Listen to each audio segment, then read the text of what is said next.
Okay, hey y'all. We are still doing some examples from 10.4. Where's my stuff? Here it is. These are word problems. And so we're going to go ahead and work on this one. I think technically it was labeled number 5, but I mean, if it's the only one on this video, then it's number 1. Here we go. Okay, so this says that an insecticide contains 84 centigrams of inert ingredient for every 1 centigram of active ingredient. So if you notice, what they've explained was the inert, right, versus the active. So that should be a hint that inert means inactive. I don't know why they couldn't just say inactive though. So let's just go ahead and understand that inert means inactive ingredients, right? So it's telling me that for every 84 centigrams of inactive ingredients, It told me that it contains 84 centigrams of inactive for every 1. That's how I meant to word that. So what I notice here is the one thing I don't know anything about is my active ingredient, right? I don't know anything about my active ingredient. So that would be my X. My inactive or inert ingredient, it told me that there's 84 centigrams per, right? For every 1. And active. Inert and active's messing my mind up. So what you actually do is because it's for every 1, we're going to take our 84 for every 1, and it just becomes 84, and it's times X, okay? And then it told me I've got a total of 510. So I got all this from, so the quantity of them weighs 510. Quantity meaning I added them up. So how much of each type of ingredient does it contain? Okay, I don't have my calculator near me. We're going to need to actually write both of those expressions. Sorry, it's Friday. I just got home. I'm a little tired.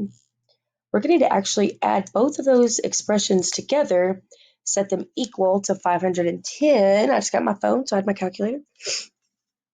So what we would have is our X and then plus 84X equals 510. Notice the common terms on the left-hand side, they're alike. We can add them together. That's 84 plus 1.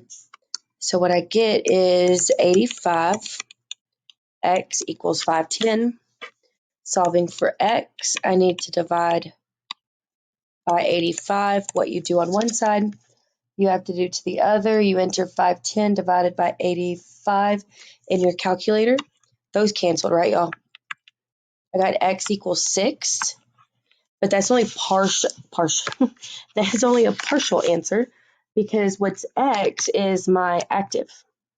To find my inert, I need to do 84 times what I found, which was 6. And if you do 84 times 6, what we get is 504. And then just kind of look, y'all. Do you agree with me that if I do 504 plus 6, I get 510? Yeah?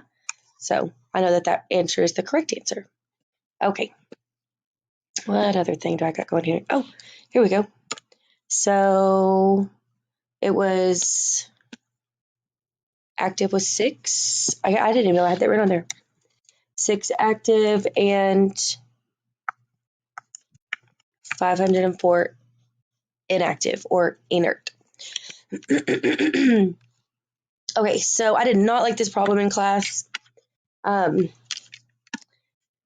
It's kind of hard whenever I understand something in a certain way, and as far as explaining it, there's not, there might be a few problems here and there that I don't have, 3 or 4 different ways to explain it and kind of make it clear. This one was kind of like that today, but I'm just going to go ahead. Let's go with it. If you have questions, make sure you ask me now, okay? A boy purchased bought, and of course that's what that means, a party leaf sandwich. Oh, how funny. Oh, it didn't copy any of it. You know what though? I remember 62, and then I remember 6 and 8. Okay, so I'm going to fill it in here. A party length sandwich, 62 inches long. He wants to cut into 3 pieces so that the middle piece is 6 inches longer than the shortest piece, and the shortest piece